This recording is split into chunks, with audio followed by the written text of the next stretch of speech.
It's Locked On Giants Live. Traina, Tainah, Dog, next.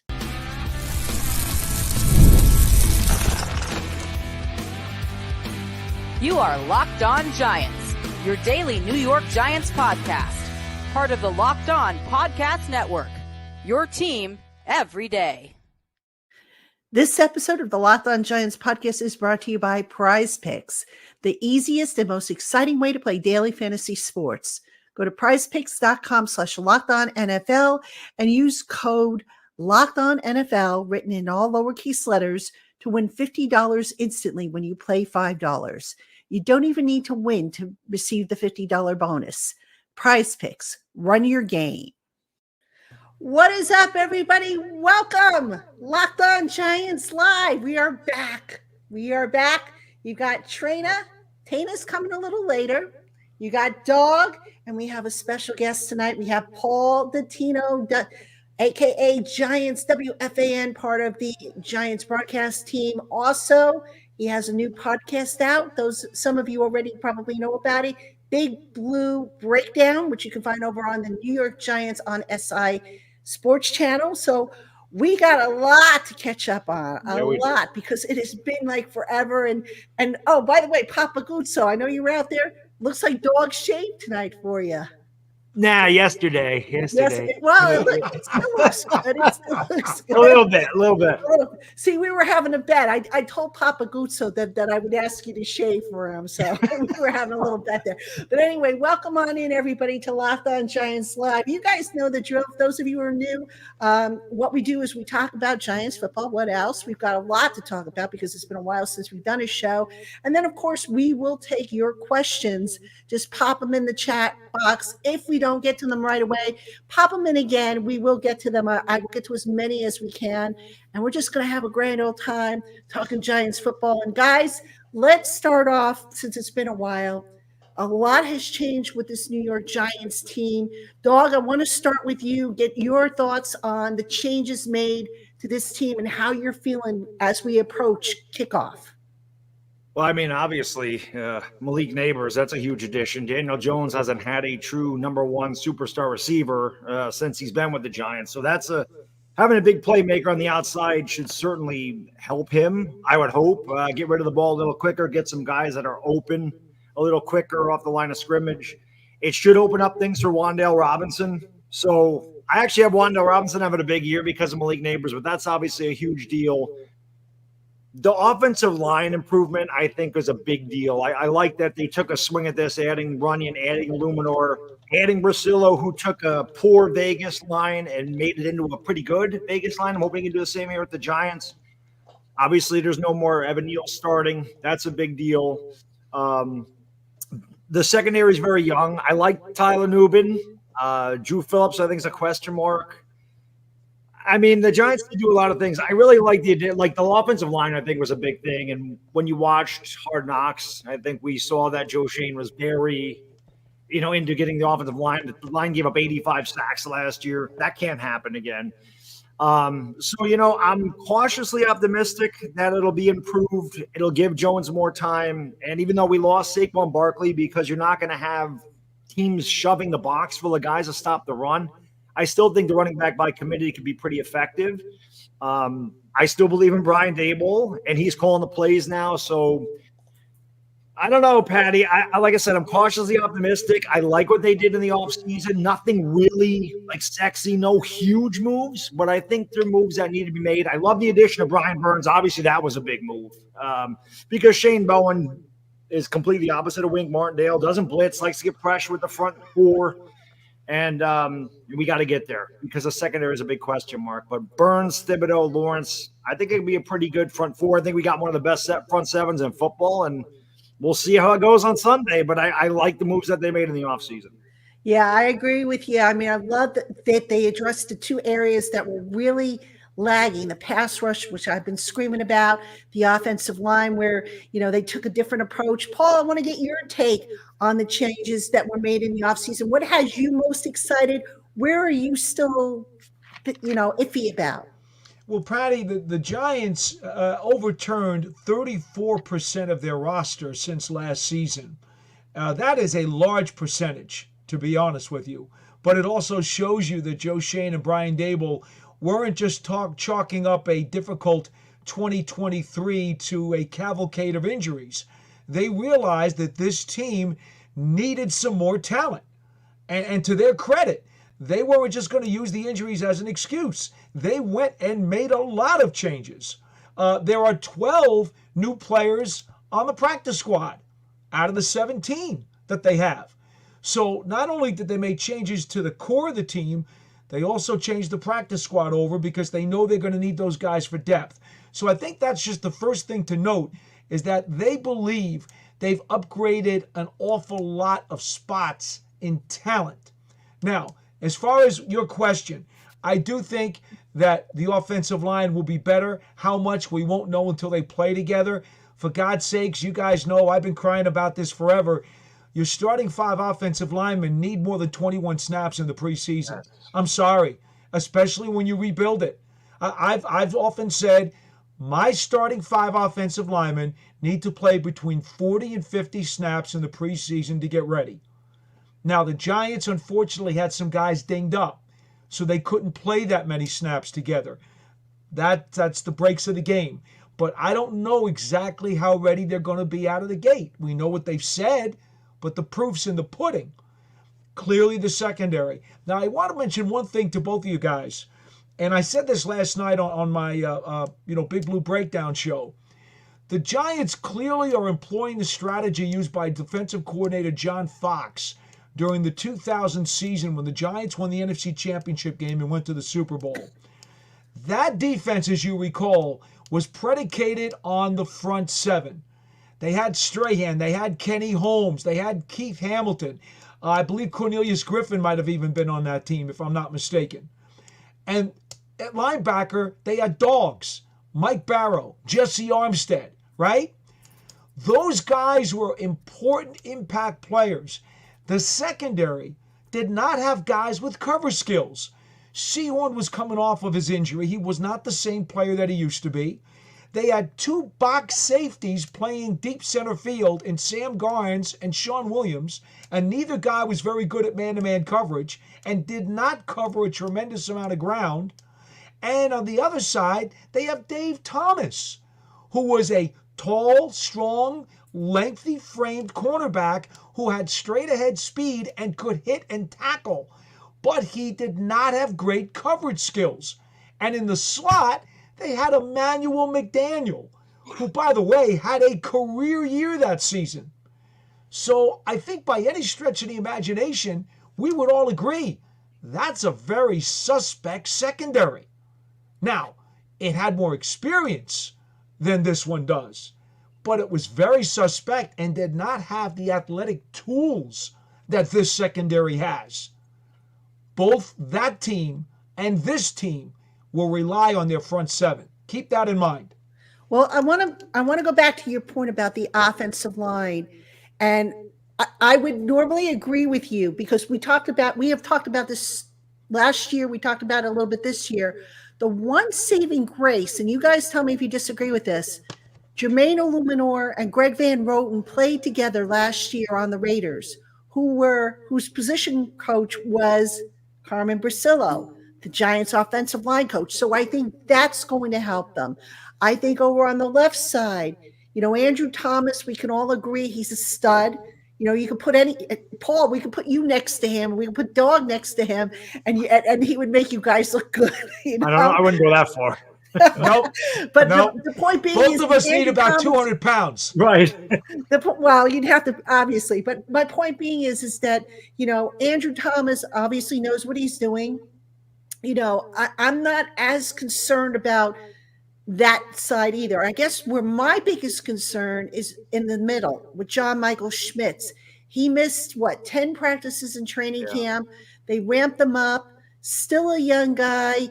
That's the guy I really want to see take that next step forward in his development. I'm not, I don't want to call him a weak link, but that's the area on the offensive line I have the most question mark about.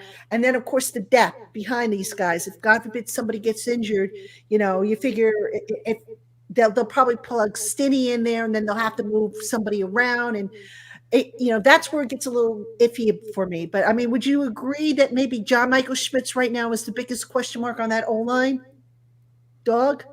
Yeah, I mean, he's got to stay healthy. I mean, even last year he dealt with a shoulder injury, so he definitely is the guy with the least amount of experience on that line. I liked the pick myself. I hope he can stay healthy. But Patty, we talked about a lot about this last year, and to Paul's point, these guys have to stay healthy because, last year they were interchangeable. Like, it was just a rotating door of linemen, guys playing out of position. Justin Pugh coming off the couch to play left tackle, So linemen need to work off of one another. And the more that they play together, the more they'll get used to one another. It becomes a cohesive unit. They get chemistry together. When you're constantly shifting guys in and out of that lineup, it's hard to get that chemistry. It's hard to get the timing together. So let's just hope that front five, especially Andrew Thomas, we need him. I mean, he's the anchor of that line. So I think it really boils down to staying healthy. Schmidtz is probably the biggest question mark, but I feel like he can be pretty good as long as the line is healthy because there is some veteran leadership on the line. Yeah. Patty, I would add the two things about Schmidtz that concern me the most is that because he's the center, he's the lead communicator of that line, right? So I get it. He's very smart. He's technically sound. Everybody really likes him. But the truth of the matter is, your lead communicator in the line, him and Runyon have played the least snaps of this five-man unit. I get it. Van Roten and Illuminor were teammates and played together with the Raiders, and Brasillo coached them. That's fine. But Brasillo's not calling the signals at the snap. Schmidtz is. I know. So it does concern me that he has played so few snaps with his fellow teammates. That to me backs up your point. And the second thing is, he's an undersized center. He's going to win with smarts and technique and leverage. He needs to get stronger. There are some matchups in this league that he is going to be physically overmatched against. And if he doesn't make use of the tools that he has to his advantage, those are going to be games where the interior of the line is going to struggle some. And to your point about that, Paul, the shoulder issue that popped up, it was the same shoulder as last year, which cost him 3 games. And then this issue pops up again. How do we know that it's not going to pop up again? I mean, we'll hope that it doesn't. But, where does an offensive lineman really need to be strong? Up top, shoulders. And that's what I'm concerned with that. The communication, as you pointed out. I mean, I'm just curious to see how this plays out. I'm hoping for the best. I think John Michael Schmidtz, he's a smart young player, but I got to see it. And that's going to be something interesting to ask of Brasillo when the position coaches are made available to get his take on that. Look, so how many of us, Patty, have talked about that the first month of the season is almost a preseason now? You can't take the that attitude. starters don't play very much. You can't right? take that attitude. No, but that's my point. The Giants can't afford that. Right. They cannot afford to be playing preseason quality football in the first month of the season. Agree. They cannot afford that. They're not good enough. Absolutely agree. All right. I'm seeing some questions in the chat room. Some people are asking about the salary cap moves that were made today. So for those of you who missed the news, Bobby Okereke was restructured. And some of you are like, why isn't the math adding up? So just real quick, the Giants cleared, I think, 3.4 or 4 point something million in cap space. The reason why they did this, folks, the top 51 rule ended today, which means now all 53 guys on the roster, their salaries count towards the salary cap. All 16 guys on the practice squad, their salaries count towards the salary cap. All the guys on IR and the reserve list, they count towards the salary cap. So you do all the math and you add it up, and then suddenly all that $13 million that they had available from the Darren Waller retirement, the Giants were down to just a sneeze over $2 million. They had to open up some additional money in order to have operating space. Now, right now, I think I had them at I want to say about $6 million. They can, if they need to get more, they can go back to Andrew Thomas because they didn't do the max on him. But that's why the Giants had to make this move. It's not necessarily a precursor to a big free agent signing that's coming or a big move that's coming. That's basically where we're at with the salary cap. So I know some of you asked about that. Hope that's clear. If you have any questions, just pop them in the box. And of course, we'll get to them as we get a little further on in the show. All right, guys, I want to ask you now, Brian Dable's going to call the plays. What are you expecting to be different this year? Dog, let's start with you. I think it'll be more like 2022. I know when we talked to Carl Banks, he said the first year that Dable took over, Daniel Jones was like a 1-2 go type of guy. And last year, they kind of added something to his plate. Daniel Jones, I mean, he's so frustrating, Patty. He's frustrating because I watch the guy play, and I'm like, physically, I feel like he has all the tools. He's tall. He works hard. He can move. I feel like his arm strength is better than people give him credit for. But as you know, it's in here. He hesitates. He holds on to the ball. He stares down receivers. I feel like his instincts aren't there, and it's hard to coach instinct. I wish Brian Dable would just go up to him and say, Daniel, listen, just play football. If you turn the ball over, you turn the ball over. Just go out there and play. Don't think. Just play. Because I feel like his rookie season, he turned the ball over a lot, but you also saw glimpses of him just letting the ball go. He had 3 games where he had, 4 touchdowns or more, and then he had some bad ones, but he was a rookie.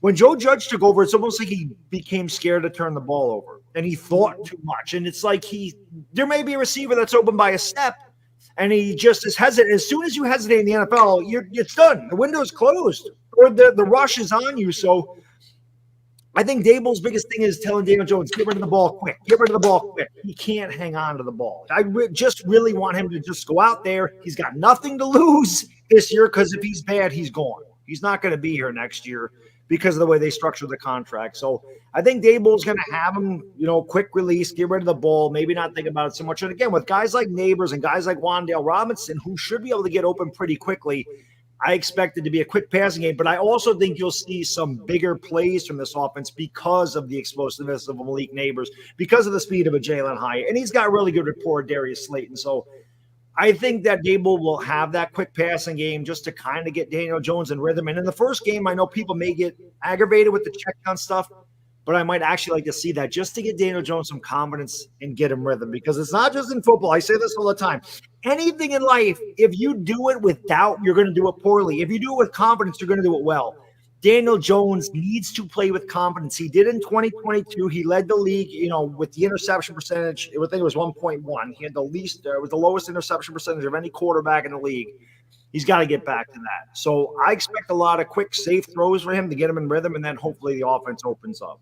Yeah, and to your point, just real quick before we get to Paul, the Giants receiver group, you take a look at them, yards after the catch specialists. So do a quick pass, and then boom. Let them pick up the yards. Let them do the heavy lifting. Yak monsters. Yak monsters. The yak monsters. The and yak I see Paul's giving me a thumbs up there. Yeah, I think that's exactly what Dable's going to rely on, especially early in the season. A lot of yak yardage, a lot of motion, pre-snap motion, and try to get guys, in space so they can take advantage of that stuff. I think to Bad Dog's point, Brian Dable told Daniel Jones before the 2022 season, don't be afraid. Let it go. Be aggressive. Go for it. And also, don't be afraid to run. If you don't see it, take off. And Daniel had a playoff season. He had a good season. It was a quality season. And he did that with a ravaged wide receiving core that basically needed Isaiah Hodgins to come off the waiver wire to actually rescue them in the last 2 months of the year. So think about this a minute. He didn't have a wide receiver room that was really competent enough to run an adequate NFL offense. Last year, he did not have an offensive line that was competent enough to run an NFL offense. This year, we think he's got both. Holy good God, Merry Christmas. I mean, think about this. Daniel Jones has just opened up 2 unbelievably valuable Christmas presents. He now has a dangerous wide receiving core, and he's got a competent offensive line. I, for one, will be very surprised if does not have a career year. Right. And to everybody's point, Amazing Guy chimes in and says, get DJ some easy, quick completions to get his confidence up, because it's been a while, obviously. We have to go back to what was it, week 9 that he tore up his knee. So it's been a while. And, he only had the one game in the preseason against the Texans, and that was a tale of two halves. But get back on the bike, get him used to it, get the confidence going, and get him in a groove, and do it as quickly as possible. Because as somebody else posted, and I apologize, I can't remember who it was, but the Giants got to start off 2-0 this season. If they don't go 2-0, I don't want to think about what my Mondays are going to be like, because they're not going to be fun on the podcast. So, that's how I feel, especially with that weeks 3 through 8, that brutal schedule that they have is just brutal. Yep. Yeah, absolutely. They got Sam Darnold week 1, and although Minnesota's, I think Justin Jefferson is one of the best in the league. I don't know what the deal is with Addison. There's no Hawkinson, but Sam Darnold's there to be. He's there to be had. It's funny because Sam Darnold's situation kind of mirrors Daniel Jones. Like, Sam Darnold never had this type of team around him either. So it'll be interesting to see exactly what happens with Sam Darnold. And then the next week you're playing a rookie quarterback and Jaden Daniels in a second game. The Giants always beat Washington. They have since I was a kid. So, I always, and that was going back to the 80s. Those are the Joe Gibbs days. So I always You don't remember the George Allen days, do you, Bad Dog? Georgia, no, he's a little before my time. No, those days weren't so good for the Giants. No. Well, my dad grew up in that era during the 70s, and he let me know all about the Craig Mortons and the Ron Pasarchiks and guys. And when LT got, I always tell this story. I was 9 years old in '84, and I remember talking to my dad, just saying, "Dad, what are you watching?" And he said, "I'm watching the Giants." I said, "Can I watch with you?" And he said, "Yeah." He said, "Sit right here." And the first thing out of his mouth is, "Watch number 56. Watch LT." I thought LT was his name. I didn't know his name was Lawrence Taylor. I just thought his name was LT for a while there. But what a difference he made changing things around. And then obviously I got lucky, because when I started watching the Giants, they went from a really bad year in '83 to the playoffs in '84. And then for the next 27 years, they had a couple bad years, but they never lingered in this, like, a decade of really bad football. So I feel like we can get off to a 2-0 start. And like you said, Patty, and I know the chat says too, it's kind of imperative that we do. We've only won twice our opening week since 2009.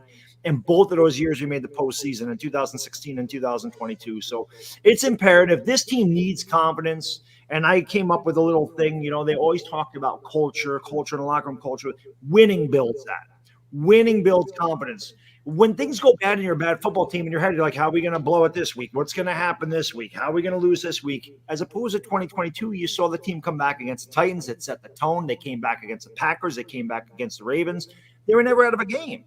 So they have to get off to a good start for everybody's confidence, because I think that means a lot, since they've struggled for the better part of a decade. Especially with a team that's among the 5 youngest in the NFL, Bad Dog.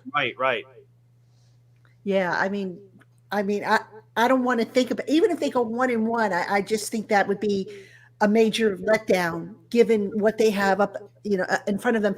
You want to get it rolling. Because look, it's interesting. John Mara spoke about what his expectations are, and he said, "I want to feel good about the direction this team is headed at the end of the year." Didn't say that they had to win 10 games. He didn't necessarily say playoffs. So to that end, let me ask you guys this. What would constitute a successful season for you guys? For me, it would be the Giants being more competitive, because they were blown out in too many games last year, just not competitive at all, whether it be because of injuries or play or whatnot. I'd want to see that, but progress is never linear. We know that. I'd want to see more competitiveness and meaningful football after Thanksgiving. What do you guys see as being, hallmarks of improvement? Paul, let's start with you. You have to be still alive in the playoff conversation going into that final home game against the Colts. If for some reason you get eliminated before the last game in Philadelphia in week 17, or actually week 18 because the bye week is involved in this. That to me is kind of where the line is. I think as long as you go into that Colts game and you know that if you win, you're still in the playoff conversation, I think that's a positive step forward. But anything short of that would be very disappointing, I believe, because this team has much more talent than it did last year. Now, that doesn't always translate into wins, but it should translate into being a lot more competitive. Yeah, I think that I agree with Paul. I think we have to be competitive. We don't even get to Thanksgiving, Patty. It's usually Halloween. We're talking about the draft. Let's get out of October. That'd be nice. Beat Dallas, please. We do not beat Dallas. Like we compete with Philly. And by the way, we're winning October 20th. I just want to tell you, we're winning October 20th, Giants fans. Saquon's coming back. The Giants are going to stuff him like a Thanksgiving Day turkey. We're winning that game. Paul, if you don't know it. I hate the Eagles, Paul, if you don't know. No. Time out, Bad Dog. How do you know Barkley's even going to be healthy enough to make it that far? Good point. Good point. Touche, my friend. Touche. No, but this. Well, I do. I think we have to be more competitive, like beat Dallas. Dallas really, they outscored us 89-17 last year. Compete with Dallas, compete in this division, have a winning record in the division. And like Paul said, get into December as a playoff contender. Even if you don't make the playoffs, but you're more competitive against Dallas. You can beat Dallas once. You're more competitive in your division. And you have an outside shot at the playoffs or maybe even make them. I think that shows progress. Because like Paul said, this is definitely the most talented team Daniel Jones has had around him since he's been here. I know that a lot of fans are down on Jones. I can't argue this. But I think anybody that's fair with themselves looks around what he's had, and it has been a bad team. He's never had an offensive line as good as the one go on paper, of course. He's never had a guy like Malik Nabers, and people can point to Barkley, and that's fine. But Barkley's not the player he is at 27 years old as he was in 2018 when he won Rookie of the Year. The explosiveness was gone. He's dealt with a lot of injuries as well. So I still think that running back by committee can produce enough to keep defenses honest. And then when you got those guys that can get the play after, they catch the ball, all those yak yards, there's no reason to think this offense can't be at least average this year. And if an average offense goes with a pretty damn good front seven, we should win some football games this year. All right, I want to pull up this comment by Cy Guy Bry because I think this is a pretty good one. He says, let's not scream the sky is falling if they start out 0-2. You got to give Dave's time to mold this team a la Coughlin in his 2 Super Bowl wins. We have to relax and allow this team to grow in season. So that brings up the question, we sometimes refer to this season as a rebuild, given the offensive line rebuild, given the additions at receiver, pass rush. Do you think the Giants afford to be patient if, God forbid, they do go 0-2, or is the pressure on, do you think? Because, look, this is year 3 of the Dable, Joe Schoen regime. Right? Year 1 was kind of a fluke. Nobody really expected it. Last year, everything that could have gone wrong did go wrong. So if the Giants' worst-case scenario do go 0-2, is the sky falling in your opinion, or is it something that they can bounce back from? Paul, let's start with you. How do they go 0-2, Patty? Do they get hammered? Do they get convincingly beat on the field for 4 quarters in each of those games? Or is it a fluke play, a 65-yard field goal that beats them at the buzzer? How would they lose those 2 games? If the circumstances are that they get battered around and take a couple of left hooks to the jaw and a couple of shots to the gut, and they're 0-2, I'd say that's a really, really bad sign. But if they fight in those 2 games and they lose because of a crazy pass interference call that costs them 40 yards with 5 seconds to go that sets up a winning field goal by the Vikings, well, that's a whole lot different if you ask me. Good point. They got to fight. The one thing I'll say is when you go back to 2007, I understand there's pressure on Coughlin, but you also have to remember 2005 they won the division. They were 11-5, and then they went to the playoffs the next year. They were 8-8, so they'd actually been in the playoffs 2 straight years before they started off 0-2. this team hasn't really been that good.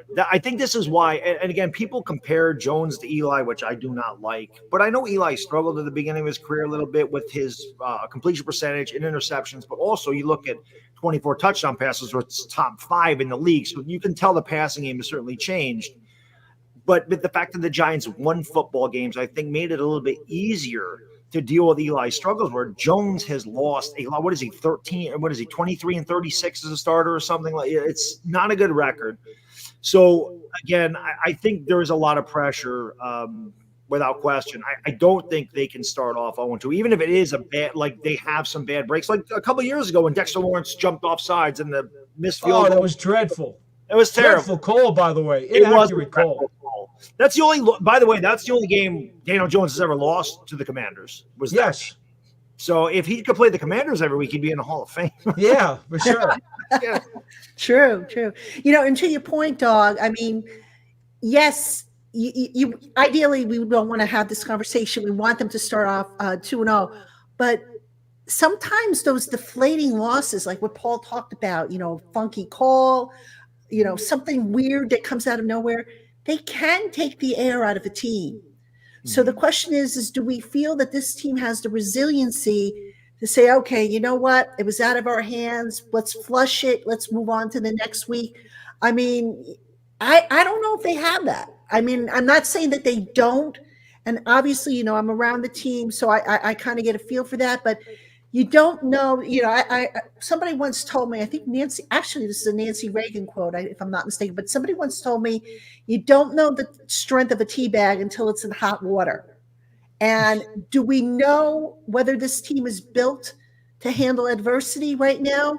They haven't really had it. So can we sit here and say, okay, well, if they go 0-2 because of a blown call or because of this or that and the other thing, how are they going to respond? Thoughts? Patty, I'll say this, because they're such a young team, and a lot of these guys like Tay Banks, they're having so much fun playing this game. I kind of think that these guys haven't necessarily been scarred by the best part of this decade that has been very poor for the Giants. See, the fans have been scarred, okay? The fans have a scarlet letter that they're scratching at, because for the better part of a decade, this team has frustrated the living heck out of the fans and made them angry and miserable. And certainly the media has piled on. But, I just said there's 34% of that locker room has been overturned, plus 12 out of the practice squad players. That's a lot of new faces. Those guys haven't been scarred by a lot of the misery and the residue of some of these really, really rough times. So I agree with you. We don't know if they would be able to bounce back from a tough 0-2 start if they were close games. But I'm a little bit more optimistic than maybe some people would be, because I don't think you've got enough guys who have been drilled with the misery of some rough years that they would start shaking their heads and like, oh my goodness, we got to go through this again. I don't see it. That's a very energetic locker room. It's a good point. Dog, what do you think?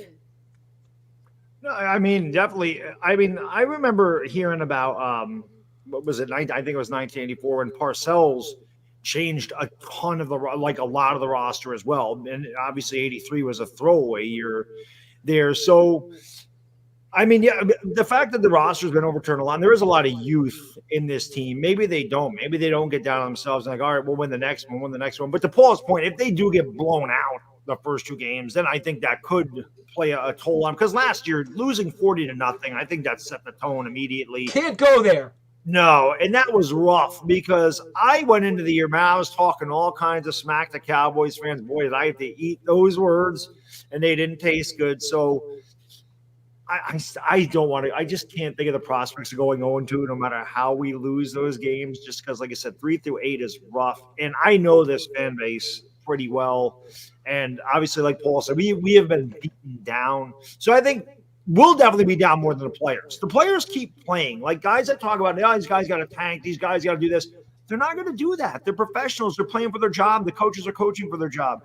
And one reason I love Brian Daboll, and one reason that Giants fans should be optimistic about this year, if nothing else, last year this team won 6 games, okay? We should have won the Jets game. Should not have lost. If Gano's healthy, he kicks a field goal, we win. If they hand the ball off to Barkley and he gets a yard, we win. Tyrod Taylor makes the gaffe against Buffalo at the end of the first half. We should have won the Buffalo game, too. That's 8 wins. With this team last year, they really should have won 8 games, and they could have beat the Eagles on Christmas, and they could have beat the Rams. They literally could have won 10 games with that team. The team never quit on Brian Daboll. Right. I mean, again, I'm cautiously optimistic, but you look at that team last year and you look how close they actually were to making the playoffs. All it takes is a play here or play there, and they win 8 games. You got guys like Malik Neighbors who should be able to make plays. You got guys like Wandale who can make plays now.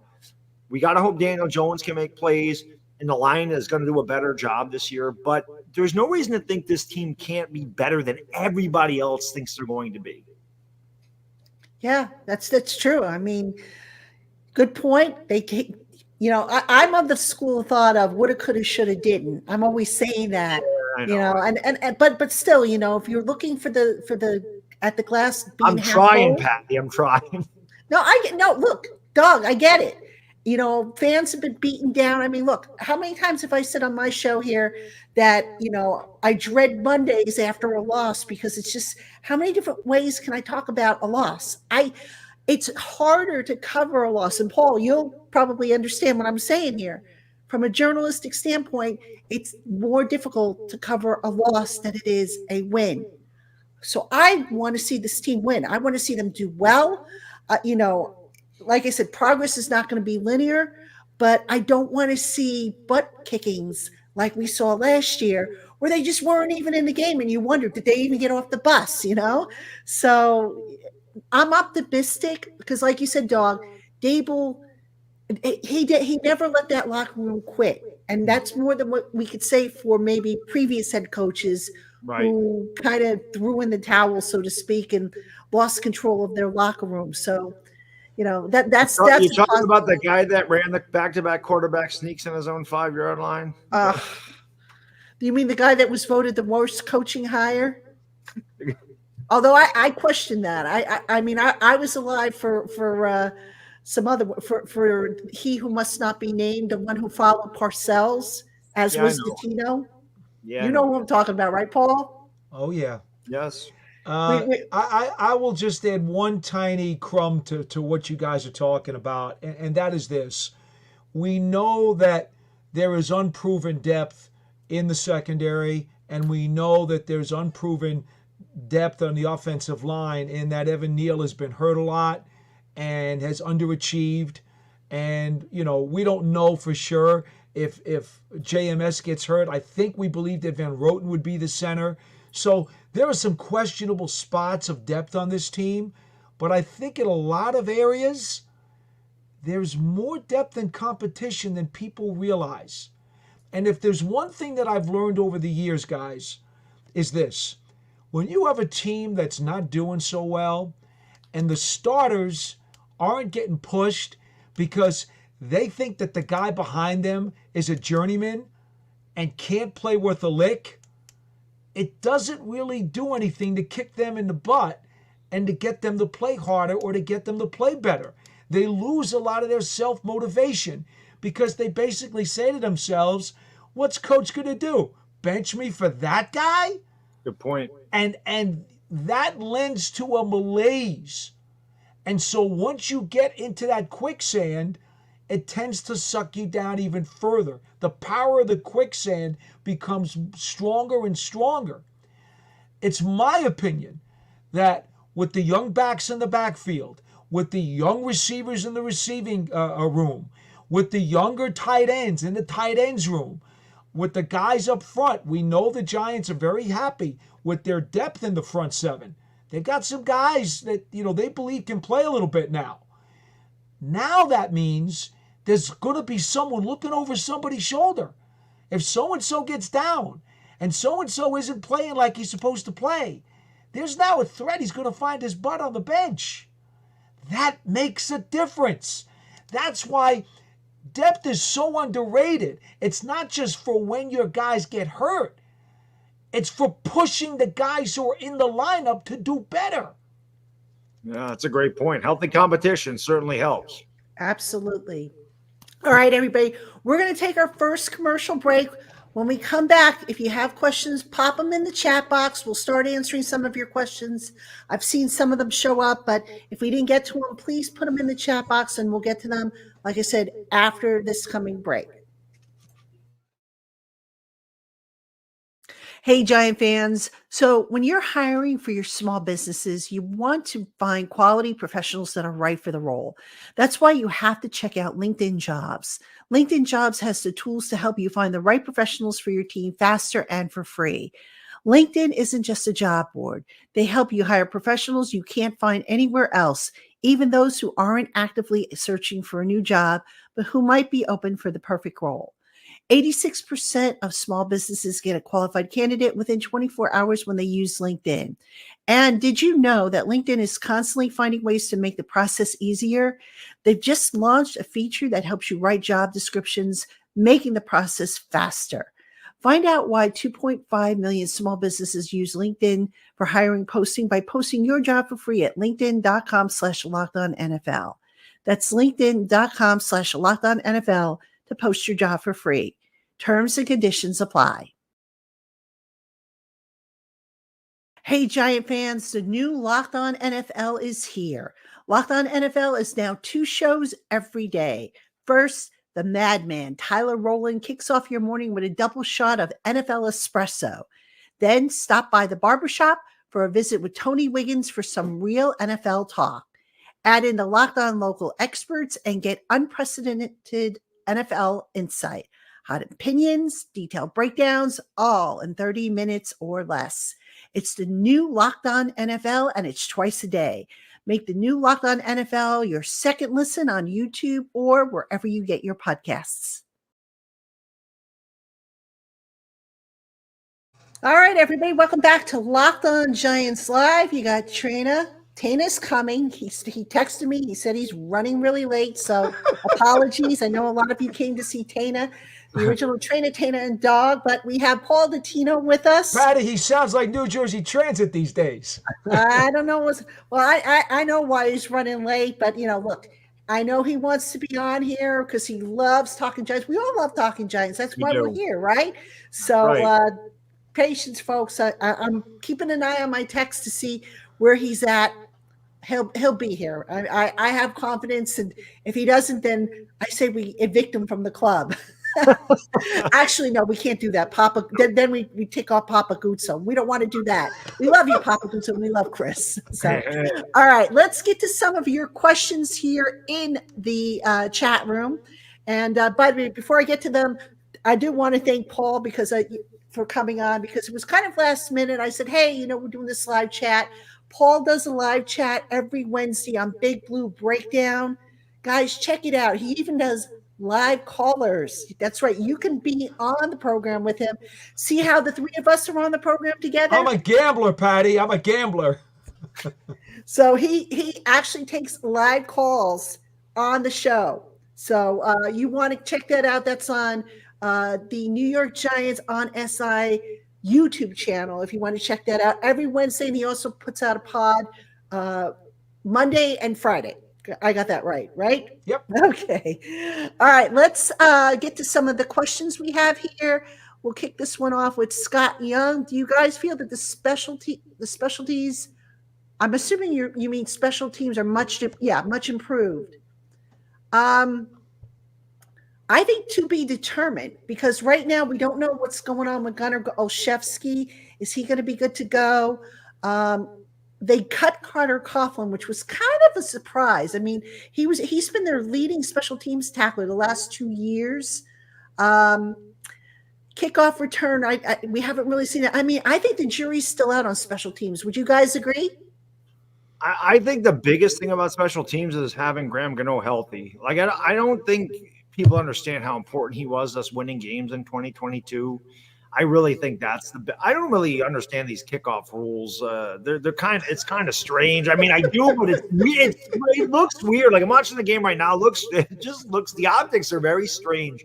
I just think Gano is very important. And obviously the hammer's got a great leg, but I feel like he's got to get better at directional kicking. Like he kicks so many balls into the end zone. And if you're, pinning a guy at the 8 as opposed to the 20, and that's 12 yards. I mean, it ends up being a lot. So in the penalties on special teams, like these are hidden yardage that you might not even think about. So I think having Gano back alone and being healthy definitely improves the special teams from last year. I would only add that if Gunnar Olszewski is healthy for the season, remember when the Giants picked him up middle of last year, he totally changed the complexion of the punt return game. Yeah, he was really, really good. And, I know he had this groin thing the last couple of weeks, and that's kind of put some speculation into the equation about, well, who might return kicks for the first couple of weeks until maybe he's ready. He seems to be ramping up. So if he's ready and he can go the whole season, man, I'd love to see what he can do over 4 months instead of only like 8 weeks. So I think that could be a real boost. I understand what you're saying about Gillen, Dog. I do. I thought he had a pretty good year last year, certainly the best year he's had. Yeah. And if he replicates that, I'm okay with it. We think we know what Gano is. I know at some point Father Time catches up to everybody. I don't think it's caught up to him yet. So the only question that remains then would be, what are you going to do on your kickoff coverage units? And that's where Carter Coughlin comes in, Patty. Right. I know there's some speculation that he's going to be brought back right away. That'd be great because he's good at it. The Giants have some other people last year who were not here. For instance, Darnay Holmes, who was really good in kick coverage. Mm-hmm. And he's cut. He's gone. He's not even on the practice squad. Right. That's a bit concerning, because now you're saying, well, let's see. What if Nick McLeod has to play corner?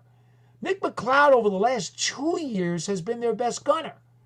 If they force him to play in the secondary, how much does that hurt special teams? I mean, that to me is where it gets a little sketchy. Yeah, there's some question marks for sure, definitely, and we'll just have to see how it plays out. And to your point, Carter Coughlin, I'm seeing they may bring him back on the practice squad, but they've got to get rid of a veteran that's on the practice squad. So I'm just wondering if the move was made because they're going to bring in a returner. I mean, just to guess here, I don't know. I guess we'll find out tomorrow what they're going to be. Patty, I posted earlier today with a question mark. What about Boykin as a special teams coverage guy? They cut him, but they would have to bring him back. Well, right. Yeah.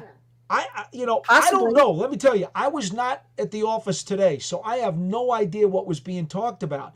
But all we know is that Miles Boykin is a dynamite coverage guy who, when they signed him, they couldn't stop bragging on him enough, even as late as last week, about how terrific he is on special teams. And then he gets cut, and he's out on the street, and I'm saying to myself, that doesn't make a lot of sense after all that was talked about with him.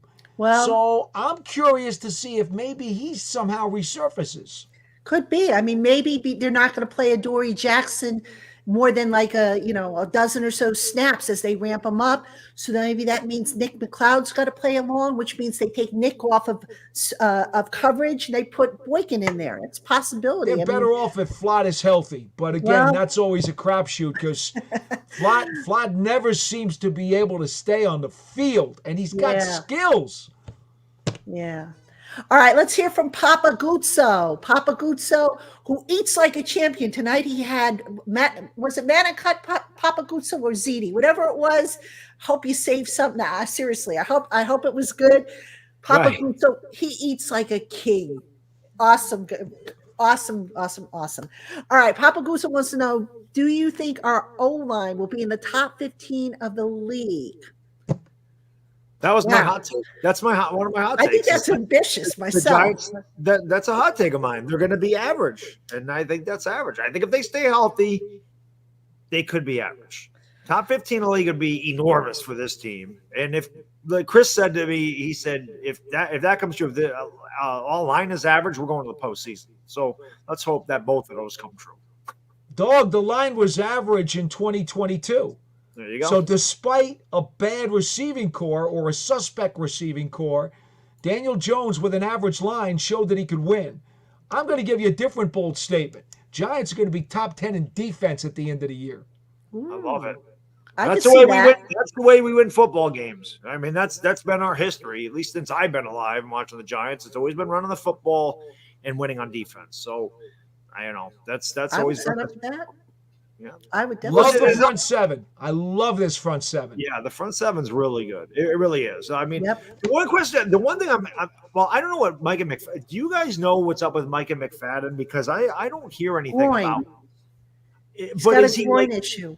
how long is he out? Do they say anything? Because I thought it was his hip. I But now, don't. He didn't do one-on-ones. If I remember correctly, Paul, you can correct me on this. But at practice the other day, the part that was open to the media, I don't recall him doing individuals with the one-on-ones. Like he warmed up, but I'm pretty sure he didn't do the one-on-ones. Am I He right? told me after practice yesterday that he was ramping up and he was doing a lot of stuff and he was feeling pretty optimistic. A lot of players say that though, and then come Sunday, you never know. I actually thought it was a sore hip that was kind of hobbling him since the Houston preseason game, to be honest. Oh, in the same area. I thought it was a groin, but point is he's not out there, and it's been a while. Because wasn't he injured in like the first preseason game? If I remember. I think it was the second one.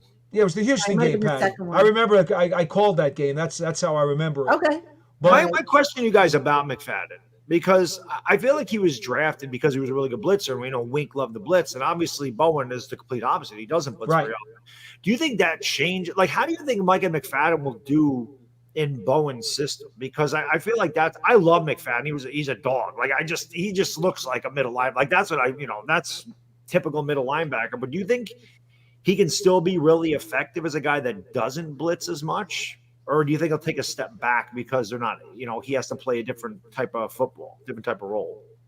Geez, I don't think he blitzed a whole lot under Wink. No. To be honest, we had heard and we saw originally when he got here that could be a potential use for him, but they didn't send him a whole ton. Okay. And to be frank, in his second season last year, even though he had 100 tackles, he took some suspect angles. Yes, and missed too many tackles. I think he missed too many. You know, and that's because of the angles that he took. But consider where he came from the year before. It was still a dramatic improvement. Yeah, it was. Big so time. if his arrow goes up, he should be better in his third NFL season. But to your point, dog, I don't see him blitzing at all in this system. I don't, because I think that if there's going to be extra pressure sent at all outside of the front four, I think what you're going to see is either a slot corner coming on a blitz, or I think you're going to see a delayed blitz by Isaiah Simmons. Yes. I don't think you'd be blitzing McFadden. I was just going to ask you guys what you thought about what they were going to do with Isaiah Simmons, because he's listed as like a nickel corner. But he's a linebacker. I don't think that's what he is. He's a linebacker. No, I agree. I would just wish that they would just tell Isaiah Simmons, go in there and get the quarterback. I wish that's what they would just go get the quarterback, because I feel like Dog, the thing about him that's very interesting, and I've always said he was my favorite defensive player coming out of that draft. I loved him. I wanted the Giants to draft him, so yeah, I was a big felt fan. the same way. Absolutely loved him. The thing about Simmons that you got to be careful of, he does have terrific coverage skills. There's no question about that, and he's got really good range. But if he's lined up one-on-one against a guy who can muscle him, he is not a dominating pass rusher. What he is a dominating blitzer. Right. There's a difference between a pass rusher and a blitzer. A blitzer can make the most of his spaces and his angles and can use his quickness to get to places where the offensive pass protector can't get to. That's what a blitzer does, because they're making use of the formations and where he's going to shoot through the gaps or around the edge. Pass rushers get lined up directly opposite a guy, and they've got to physically be able to beat him. He is not a pass rusher. Yeah. He is a He's blitzer. very athletic, but he's not very big. I mean, he was a safety, so he's there you go. Hybrid money backer type of guy. If you just line him up there on the line and stand him up there and ask him to just go for the quarterback, teams will then isolate a pass protector. I meant on a blitz. I meant just bring him on. When he comes in there, just blitz the guy. See, if you use a delayed blitz, you got a better chance of him getting a clean lane. Yeah, because they want to count to block him. So yes, bingo. Yeah. Yep. You know, if you have him up on the line, they're gonna have a body assigned to him, and now you take away some of his effectiveness. Yeah. All right, let's go to Keith FTW. Was Bryce Ford Wheaton in the mix for return? You know, interesting. Bryce Ford Wheaton was pretty good as a gunner this summer. Possibly, I think that's helped him make the team, but I don't know if he's in the mix for returner. No. I mean, I don't know. I think when he came out of college, and Paul, correct me if I'm wrong here, didn't he have issues with the dropsies? He had some dropsies issues out of West Virginia, seemed to fix them last year with the Giants. They found out that he could play some gunner. They liked it. Then he got hurt. I thought he was a lock for the 53 last season. Yeah. And then he got hurt. And this year I thought it was going to be on the bubble. I thought Allen Robinson was going to stay and that they would probably try to sneak Ford Wheaton onto the practice squad. As it turned out, they were afraid to do that. Mm-hmm. So he's here. Yeah. But as a return guy, no, I have not seen him do any returning during practice. Yeah, and to the point, you know, somebody had asked about Adoree and whether Adoree would start. I think Adoree goes on a pitch count. He's going to get a select, you know, maybe a few plays, a small package as they continue to ramp him up. You're going to probably see Nick McLeod play that spot, I would think. And then it makes sense, you know, Bryce Ford Wheaton will be one of the coverage guys.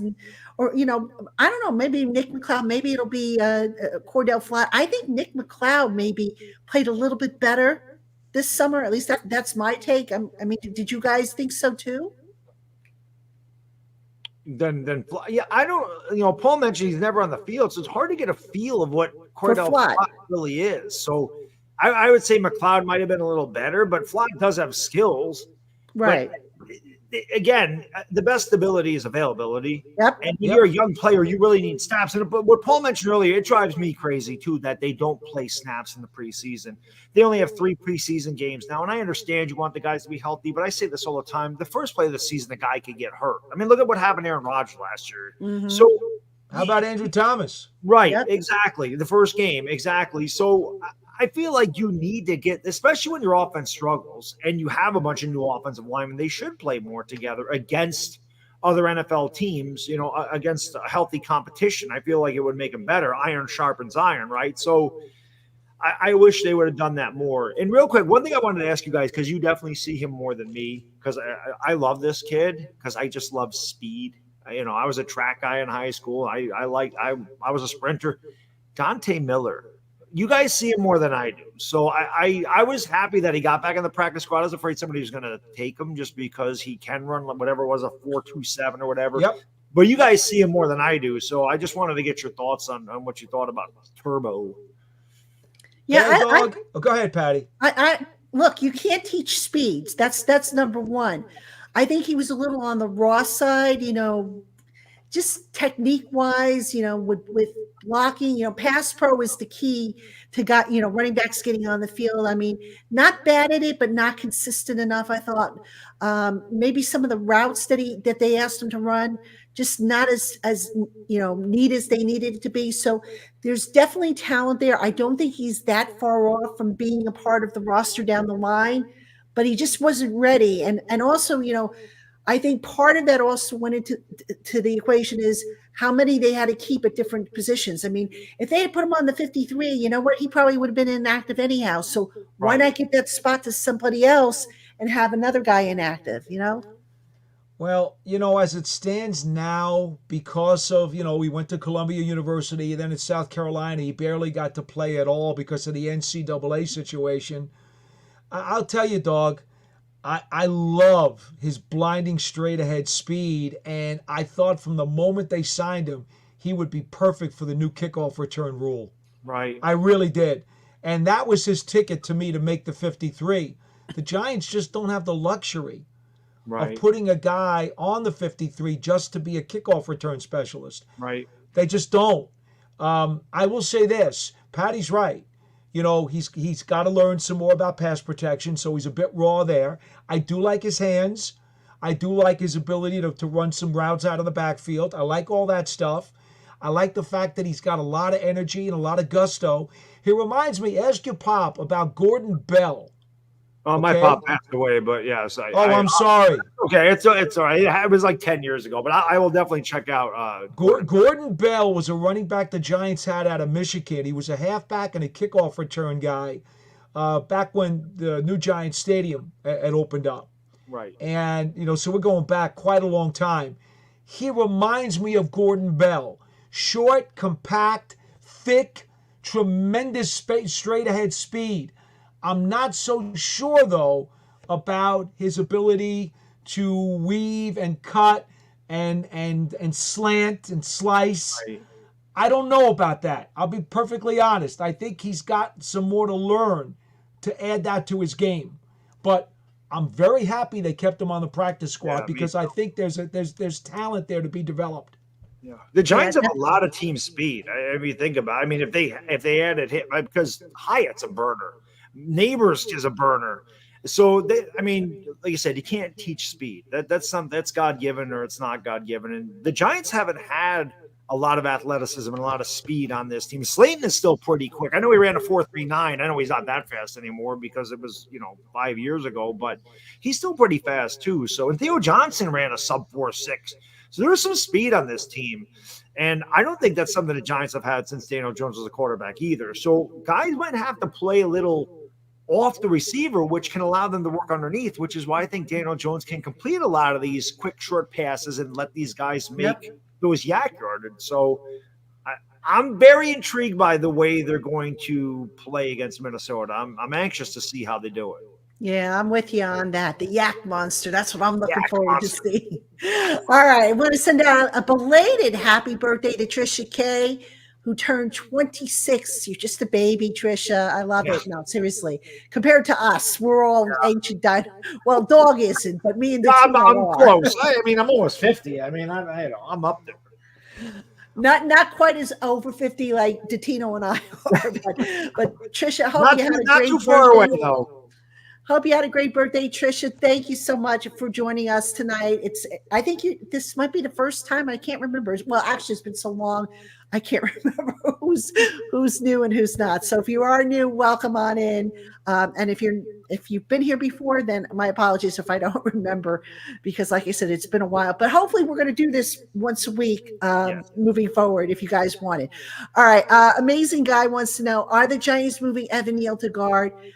I don't think it's going to happen this year if they do it. And there's two reasons for that. Number one, the time to experiment and move guys around was in the spring. You don't want to do that now when now you've got to focus on getting guys ready, practice, the scout team, getting the starting line ready. Now is not the time to play around with that. Might he get a little, some snaps here and there?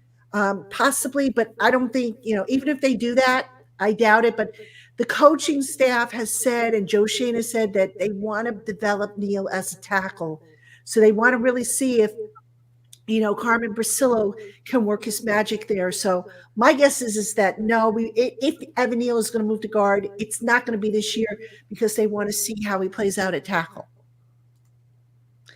All right, let's see what else we got here. Trisha wants to know, dog, if you're going to the Eagles game. I don't know how you feel about the Eagles. I definitely want to try. Yeah, I don't think there's anybody that hates the Eagles more than I do. I don't think it's possible, honestly. Maybe as much, but even again, that's something that was just embedded. My grandfather, my dad, we did not like the Eagles. It goes back to the Buddy Ryan days, putting bounties on Lawrence Taylor. How'd that work out for Buddy Ryan? It didn't. So I don't like the Eagles. Yeah. For sure. Of course, Saquon had to go over there, and now Got to turn my back on you, like Tiki says. The way it goes. Got to turn my back on you. It's nothing to do with you, Saquon, but it's that disgusting jersey. It's gross. It's just not gross. to mention, you all saw Hard Knocks and how that unfolded.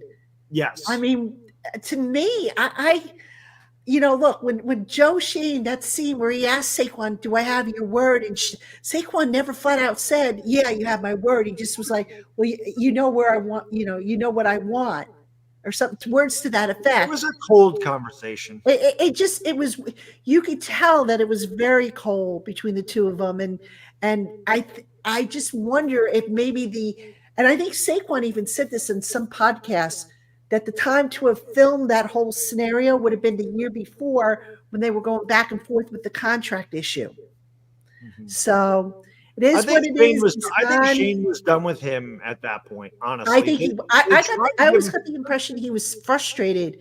And Paul, you can, if you want to jump in here, feel free. But I always got the impression that Shane got frustrated by how the negotiations went last year with Saquon, and obviously they had to settle for the 1-year modified deal, and it was set up in such a way that it was the franchise tag, and that the bonus was like, okay, if we make the playoffs and we win playoff games, then you'll get this extra money. So I just detected always that there was some bad blood, and even Saquon was like, I'm here to play for my brothers, as opposed to, I'm here to play for the organization. So the verbiage choice that he had, you could almost tell that there was some bitterness there.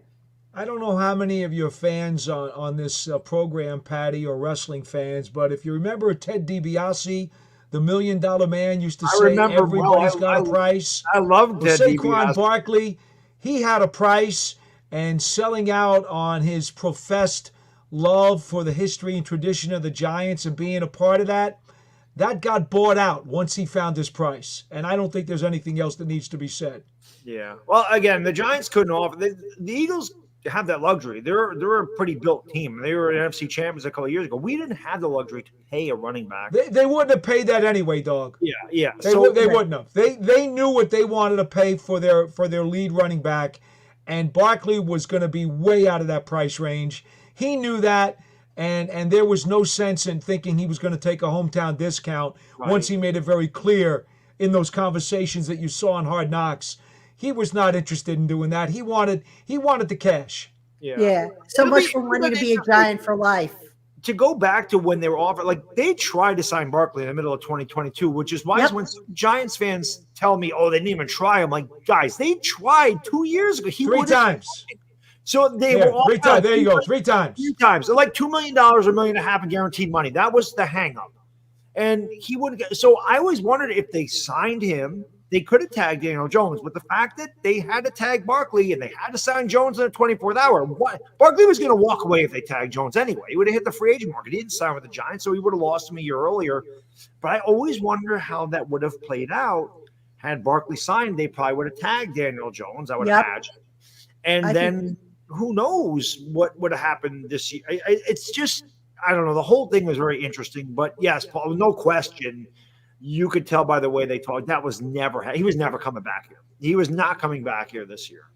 Yeah, and Doug, to your point, I think that's what the Giants wanted to do, just based on what we saw. We saw them try to, if you remember, the Giants, they tried to sign Barkley during the bye week, and then when we came off the bye week, I remember, it might have been even me that asked the question, I can't remember, but somebody asked Daniel, did the Giants reach out to your reps about contract talks? And he said they hadn't. Mm-hmm. That told me right there and then that, okay, they want to get Barkley locked up and then have that franchise tag possibly to use on Daniel Jones. And it didn't work that way. So, I think when it came time to dance, so to speak, Daniel Jones's side was ready to do it. They were ready to make a deal. Barkley's side, for whatever reason, they were, still futzing around. They weren't ready, and it got reversed. And I think people who are slamming Joe Shane for saying, "Oh, why'd they give him Daniel that contract?" I blame that on Barkley and the fact that Barkley wouldn't sign. Because he wanted. He said he didn't want to reset the market. Well, the Giants made 2 offers, and granted, these were reported offers, so we don't know for sure if these were actual offers, but how much was this guy looking for? It was like they were fair offers. They would have put him in the top 5, and he just kept rejecting them. Guys, just remember one thing, and it's pointless to keep hashing this out, but remember one thing. Agents technically work for the players. If the player really wants to play in a certain spot and he really wants it to happen, he'll tell that agent, okay, listen, you do what you have to do to try to get as much as you can, but ultimately, you better make sure that I sign the contract here, and I don't want to leave. And quite frankly, I believe that's what happened with Daniel Jones. He told his guys, when push comes to shove, take it down to the last minute, take it down to the last dollar if you have to, but I want to get this thing done. I want to stay. The deal got done.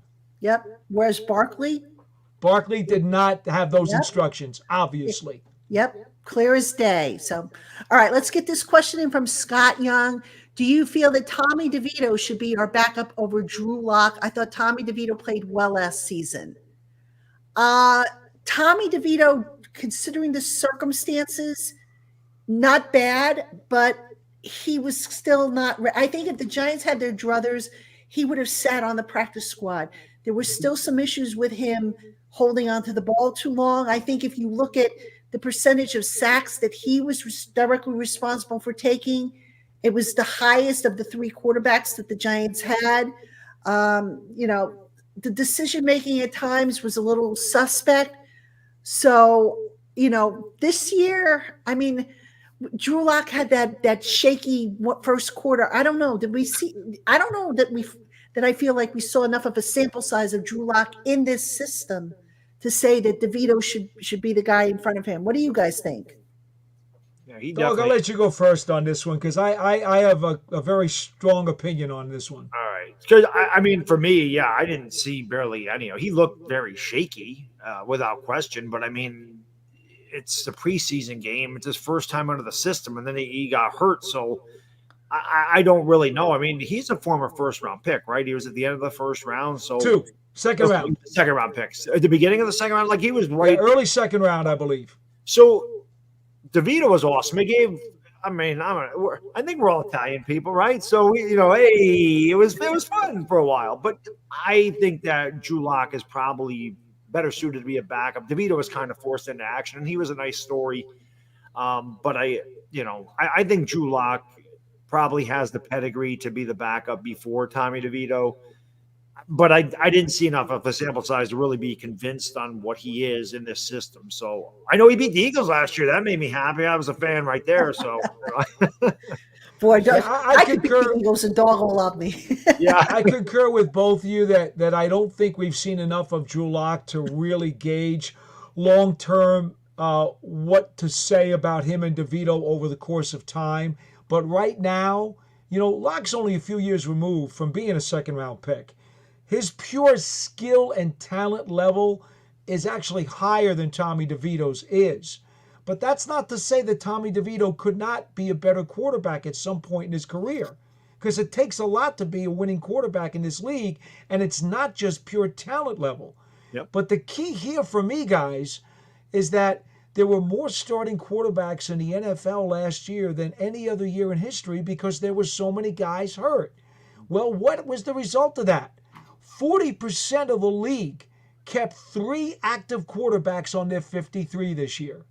And I'm sorry, I am convinced if Tommy DeVito went through waivers, he was never making it to the practice squad because he is clearly one of the top 40% third-string quarterbacks in the NFL. He'd have been taken. So I think for me, Patty, regardless of what we think about the skill level of both players, the truth is DeVito had to be kept or he was going to get taken. And there's no way the Giants were going into this season with only 2 active quarterbacks, as 40% of the league has decided to agree with them. That's not a good thing to do these days. Especially with Daniel Jones' injury history, too, because these aren't like a pulled hamstring or a pulled groin. I mean, you're talking 2 neck injuries and a torn ACL. So those are serious. especially the neck thing. So who knows? Like the Giants definitely needed to carry 3 quarterbacks, I think, for that alone. Yeah, for sure. I mean, look, DeVito's a great story, but there's a reason why they gave Locke the contract that they gave him. So, the numbers talk for themselves, Well, Locke has pure talent. Again, he was a high second-round pick, as I recall. There's no debating his ability. We've seen him actually more mobile than I think anyone thought, Patty. If you watched during the camp, you saw he's got some mobility. And I don't think a lot of people thought that coming out of school. He has a very strong arm. It's a bit erratic at times. Yep. We saw that during the course of training camp. What I don't know is, because he's been in how many systems already in 4+ years in the NFL? Right. What I don't know is, what is his ability to absorb the playbook and process and run an offense? Because he's really only had the bulk of one season as an NFL starter. And that was with a really bad Denver team. So is it fair to really put a ceiling on how good Drew Lock can be?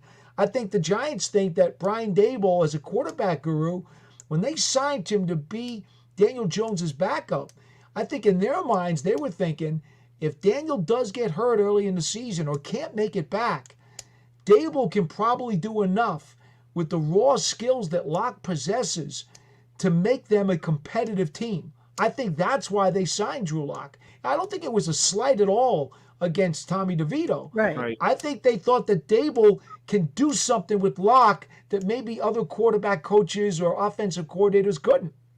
Yeah, I agree. By the way, some of you have asked about Tainah. I have not heard from him. I know what he texted me and told me what he was up to. I don't want to spill his private business, but I have not heard back from him. I will reach out and see if he's going to come on. If he doesn't make it this week, hopefully he will. But if he doesn't, there's always next week. I mean, well, Patty, I don't want to ruin it, but I hear a lot of police cars up next to the bank on the corner here. Don't say that. Detained for several years. No, Papa Gutsa. Seriously, that's Papa Gutsa's son. So we don't want to upset him. Okay.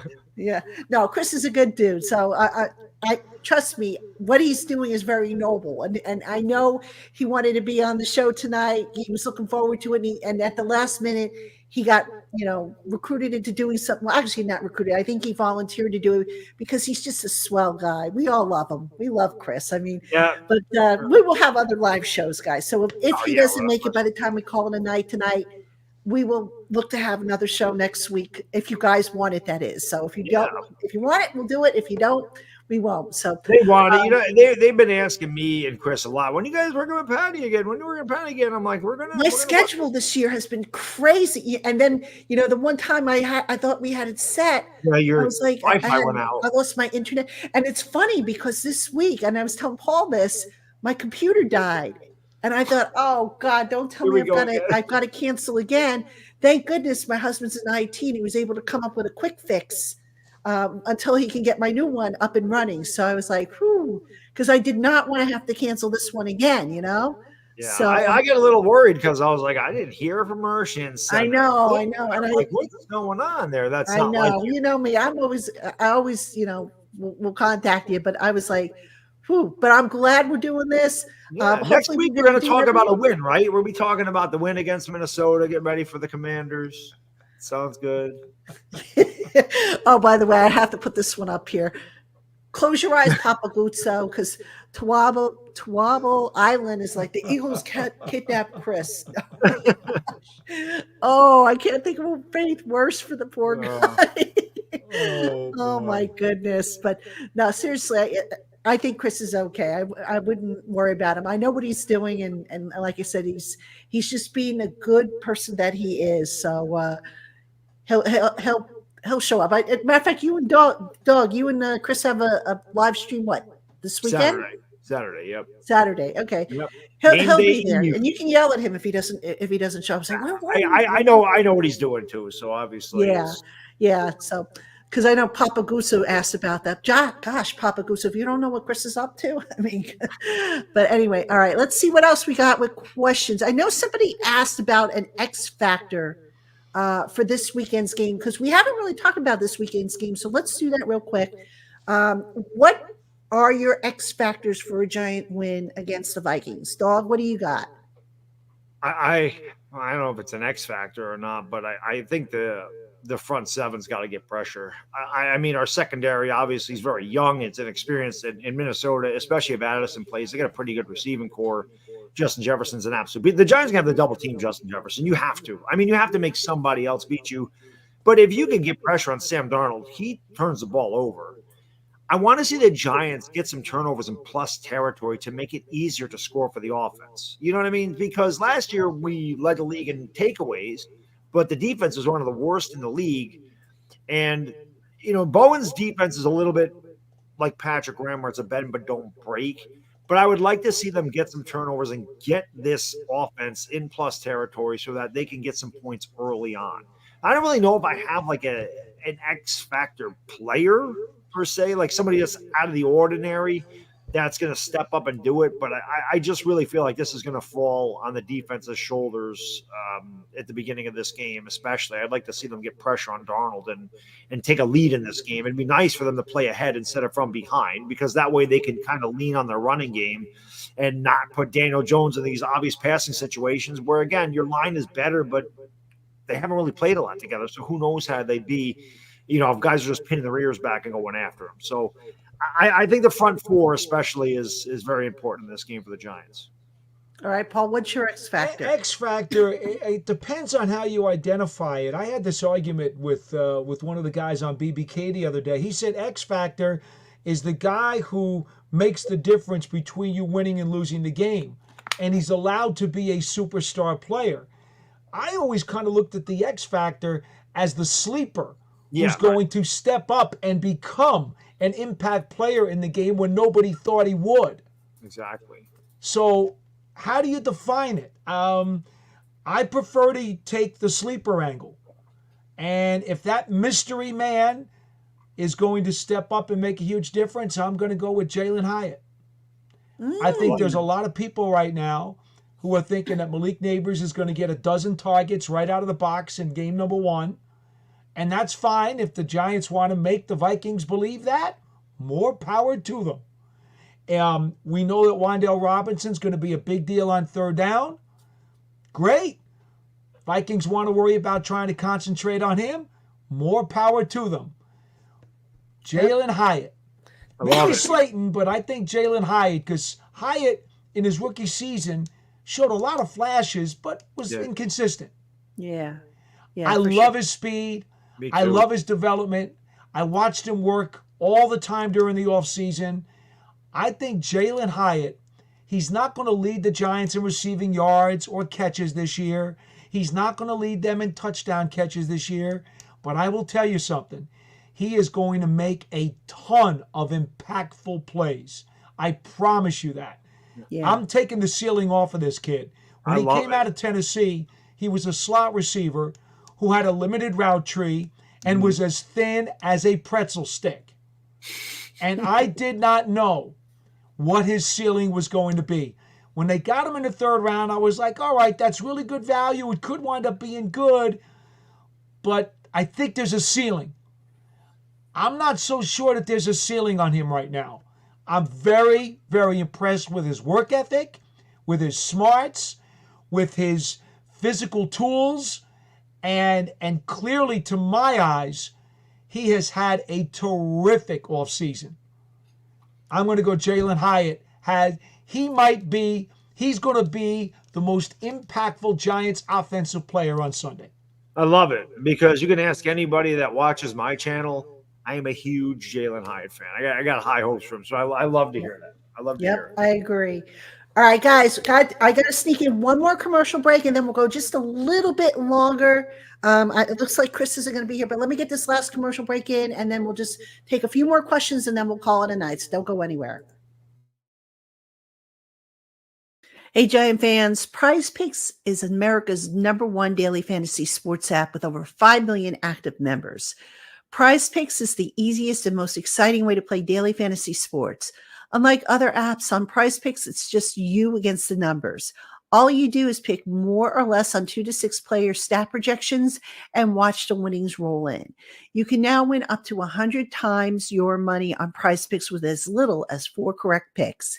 And Prize Picks is the only real money daily fantasy platform with an injury insurance policy so that your lineups stay in play even if one of your players gets injured. If your player leaves in the first half and doesn't return, your Prize Picks picks are still live. Download the Prize Picks app today and use code LOCKEDONNFL and get $50 instantly when you play $5. That's code LOCKEDONNFL on Prize Picks to get $50 instantly when you play $5. You don't even need to win to receive the $50 bonus, as it's guaranteed. Prize Picks, run your game. All right, everybody, welcome back to Locked On Giants Live. You got Patricia Traina, you got Dog. I don't know. Unfortunately, Tainah didn't make it, but Paul Dottino was here with us. And, I almost forgot to run that last commercial because this conversation has been so much fun and so in depth. I hope you guys are enjoying it. I know I am. Hope you guys are, Dog and Paul. We'll go a little bit just a little bit longer, and then I've got to turn my attention to doing this part of my job, which is the writing part. And I saw a really interesting question here that I want to throw up here from Scott Young. Ahmad Bradshaw did not make the top 100, and he asked if we were surprised at that. I already answered him in the chat, Patty. He was number 84. Yeah. Oh, he was. Okay, I stopped covering the top. Actually, I couldn't remember that. So he was 84. Okay. Yes. All right. So my bad there. I wonder. Okay. I thought that Brandon Jacobs should have been rated higher. He was like 69th. He's the all-time touchdown rushing leader for the Giants. I thought, and 2-time Super Bowl champion. I thought he would have been a little bit higher on the list. Was there anybody who didn't make the top 100 that you were surprised with? Oh God, that's a loaded question. I don't remember who. Maybe somebody, but I don't have it memorized either. I thought Tiki Barber would have been. I love Tiki, but I thought Tiki Barber would have been a little bit higher. Nick's was like 97. I was surprised he was a little bit lower. Barkley made the list. Sims would have been top 10, just barely missed top 10. They gave 11 to match his number. Yeah, that's what it was. Put it this way, Patty.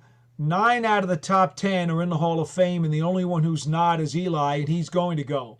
Yes. So that kind of tells you who the top 10 needed to be. I don't think we had any question who number 1 was. I don't think there's. No, I mean, everybody knew NFL that. history, so Yeah. All right. Trisha K's got a question for Paul. Your over under. Trisha, That's I'm not for sure wins. what the over under is. Are you talking about points? Are you talking about wins?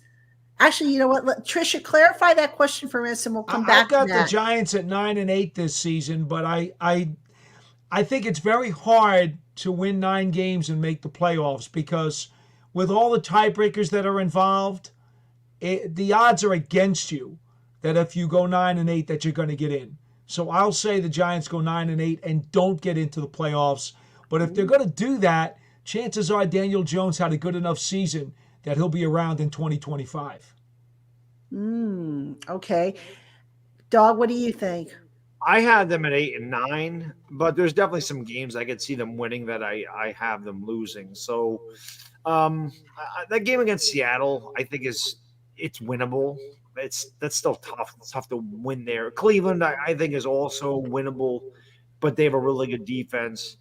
I have them at 8 wins. I don't want to give them more than just because there's a lot of questions in certain areas. But if they get off to a good start and they build confidence, there's no reason to think that they can't win 10 and make the postseason. But I kind of have them right in that, that range, 8 to 9, 7, 8, 9, right in there.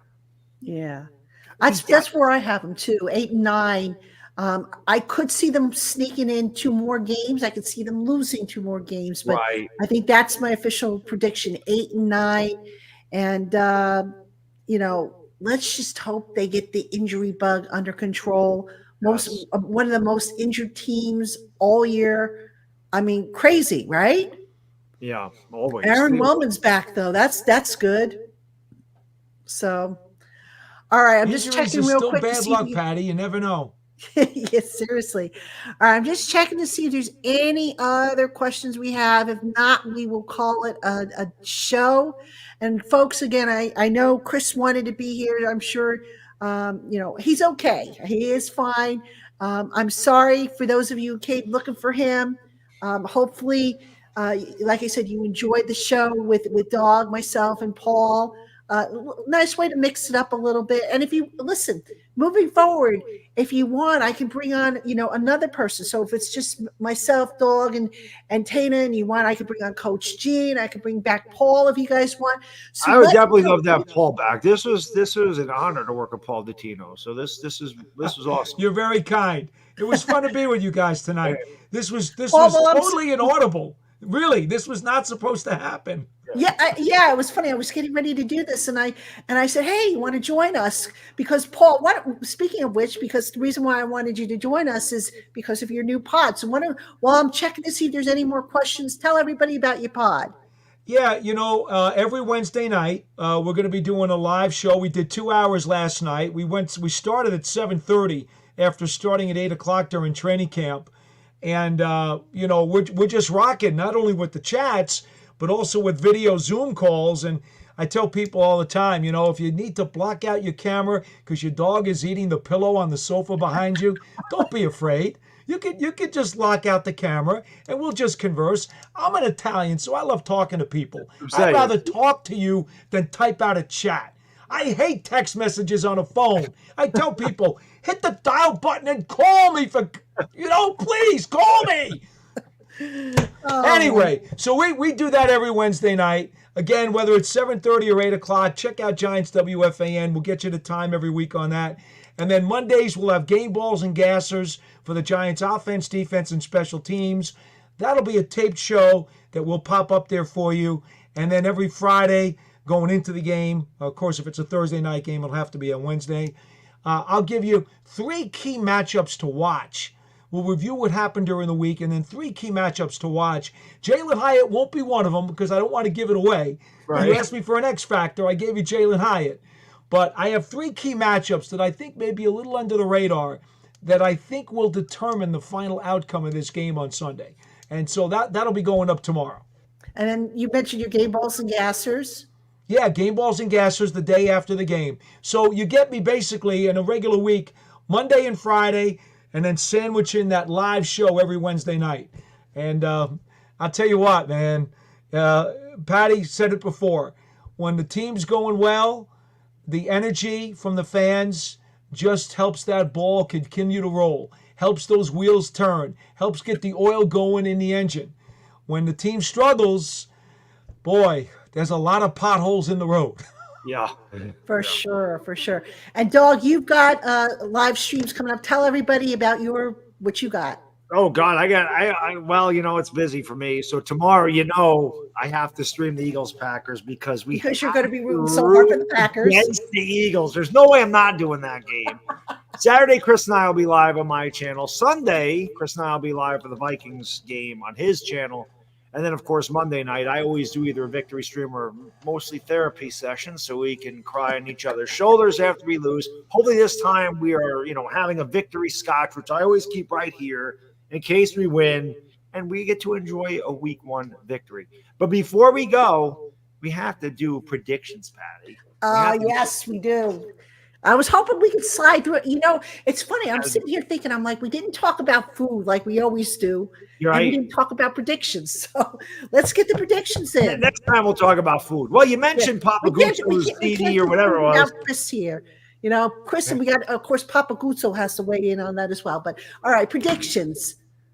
Guess first. Dog, you want to go first? So I have the Giants. I said this, I think, when Chris and I did this show on Tuesday. Giants win this game 24-23 on a last-minute field goal by Graham Gano. We walk off 1-0. All right. Paul? Wow. That'd be pretty fun, wouldn't it? It would be fun. I don't think it's going to be that close. Giants are going to put up a 30 spot on the Vikings. Yeah. Okay? Whoa. Brian Dable is going to pull out his Etch-a-Sketch board, okay? I know some of you younger folks may not know what an Etch-a-Sketch is. I But know what it is. Brian I'm know Dable's what it going to is. pull out his Etch-a-Sketch, and he's going to be turning those wheels, and he's going to have all these squiggly lines going all over the place. And Sam Darnold's going to see some more ghosts of the Meadowlands, Nice. and the Giants win 30-20. I love it. Paul's got me fired up now. Now I'm ready to go. If I wasn't ready. I love it. I love the 30 spot. I love it. Wow. All right. I'm going to go Giants 27, Vikings 17. I think the Giants went by 2 scores. I hope you guys are right. I don't want to have my, the heart palpitations, but the Giants never make it easy. So that's why I picked it to be close. I hope you guys are right. 2 scores would be great. That would be awesome. Sam Darnold. Remember that, dog. Sam Yeah, Darnold. You can ask anybody that knows me because I've been on YouTube a long time. I never liked the Sam Darnold pick. I did not want the Giants to take Sam Darnold. You can ask people that know me. One of my quotes, and there's people quote me from years ago, and I forget a lot of these. And I forgot I even said that. But one I always remember is Sam Darnold stinks. I say it all the time. I hope he stinks this week, and we, like you said, hopefully see some ghosts in September. Yeah, amen to that.